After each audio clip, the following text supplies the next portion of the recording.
All right. You may not believe that this is true, but everything I'm about to read is completely true. 4 summers in Florida, 82, 83, 84, 85. 1982. I spent my teenage summers working in Florida, living alone, programming computers. That was 40 years ago when parents let their sons fly 2,000 miles south from Toronto to Florida to live alone and program computers all summer. I was 15 and couldn't drive, so I brought a hand-me-down bike with saddlebags for carrying groceries. That was 40 years ago when parents let their sons live alone without a car 2,000 miles away. At least my parents did. I can't speak for other parents. The company hired me because of a family connection, but kept me because I was a good computer programmer. I'd be called a coder now. They put me up in a motel in Largo, Florida. I had 1 week to find a place to live. If you haven't heard of Largo, don't worry, I hadn't either. It's near Tampa. That first night, standing at a payphone in the motel parking lot under a buzzing streetlight, homesickness enveloping me, I had to wait for my tears to dry before dropping in quarters to call home. I worked 9 to 5. At night, alone in the motel, with cicadas singing in sticky air, I circled rooms for rent in the classifieds, newsprint staining my fingers. This is before the internet and browsers and phones that weren't payphones and Craigslists. I learned things. You need to lie about your age when you were 16 and trying to rent a room. But I was tall and people trusted me, or I was good at bullshitting, or both. I ended up renting a room in a house owned by an elderly woman with emphysema. She told me it was because she smoked too much. She lived alone and enjoyed having me to talk to. I was alone and enjoyed talking to her too. I mostly ate Kraft dinner while watching TV. Mostly. I rode the hand-me-down bike everywhere. I rode to work in the Florida sun that turned water into steam and soaked everything I wore. I changed into dry clothes in a cramped bathroom stall at work. I rode in the rain, tucked under the awning of the Circle K, waiting for thunderstorms to pass. I rode at night, my bike's headlamp flickering a path home. Everyone at work was an adult, and they called me the Pac-Man Kid. I was called the Pac-Man Kid because every day after work, I stopped in an arcade and spent hours playing video games. I mostly played a tennis game because I was so good. I could play for an hour with 1 quarter. I guess they should have called me the Tennis Kid. For my 16th birthday, my coworkers got me a Pac-Man cake, and someone took a photo. It's the only photo I have from those 4 summers in Florida. In the photo, I'm dressed for work, a collared shirt, sleeves rolled up, checkbook in my breast pocket. It must have been the day I went to the bank because of the checkbook. I would drive my bike up to the drive-through window to deposit my paycheck. The teller would recognize me and smile. Or perhaps she was smiling because I was on my bike in the drive-through lane. 1983. As the second summer approached, my friends talked about going to the police picnic, a festival featuring the band The Police, not police officers. My friends would invite me to come, forgetting I'd be in Florida all summer. I always left before my birthday with the ink barely dry on my report card. My bike was left in Toronto. A Delta 88 took its place, borrowed for the summer.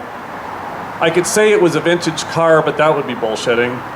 The clunker burned a can of oil for every tank of gas, and on a good day lumbered without stalling. I lived in a motel in a single room with a small fridge and a few elements for boiling things, and a TV for filling the quiet hours. The motel was plain, but across the street there was a public pool where I could escape the humidity and swim laps while local teenagers chatted and laughed.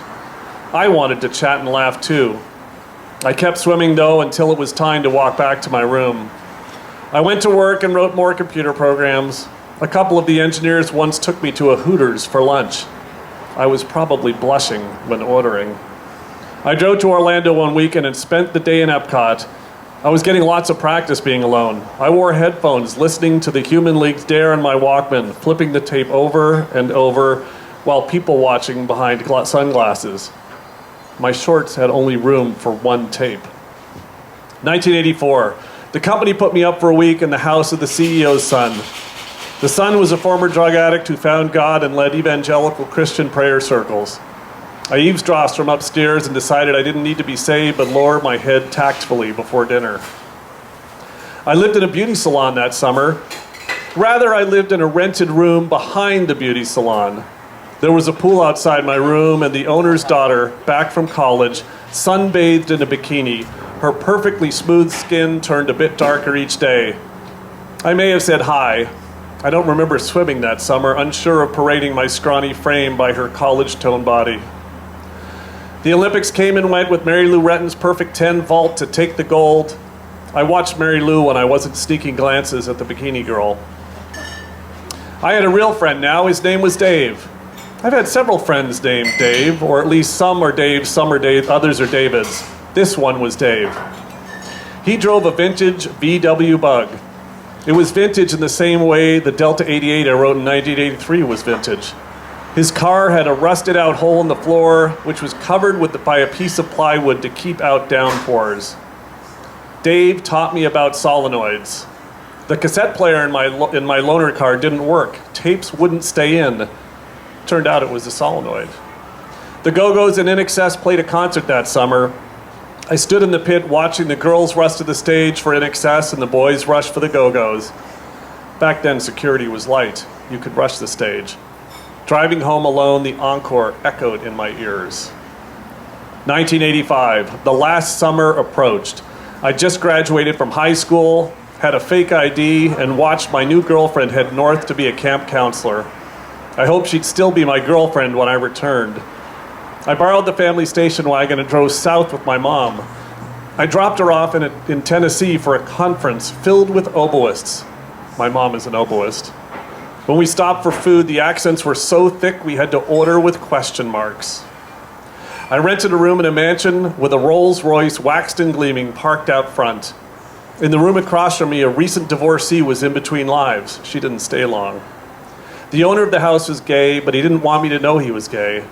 The near-nude, full-length portraits in the billiard room were a tip-off. And then there was his lover, a vice cop, coincidentally from Toronto, who visited one weekend. That was the summer of Live Aid. I took over the living room TV, watching Phil Collins take the Concorde from London to Philadelphia, and Queen performing Radio Gaga. I recorded the concert on my boombox, swapping tapes between sets, then mixed and remixed them. I lost those tapes long ago. In my room, I had a turntable. Instead of quarters in arcades, I spent dollars in record stores.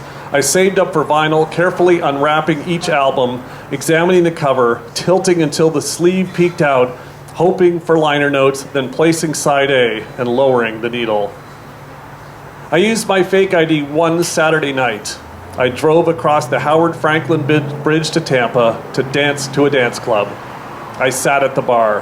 A pretty woman sat down next to me and said hi. I bullshitted and said I was a college student with a summer job. I offered to buy her a drink, and she said no. So I drank it, and another one, and one more. And we kept talking until I realized I was in over my head. I said I had to pee, and I hid in the bathroom for a long time, then snuck out and slept in my car. I was too terrified to drive. The windows fogged up from the humidity. There was tapping on the glass and people pointing and laughing. When morning came, I drove in the right lane under the speed limit, checking the mirror for flashing lights. I wonder what would have happened if I'd kept talking to that woman at the bar. And then the summer ended. I drove north. Decades later, I found the company where I'd worked those 4 summers. I walked over to touch the sun-weathered sign, wondering what I'd remember. 4 summers. Thank you for the indulgence. I appreciate that.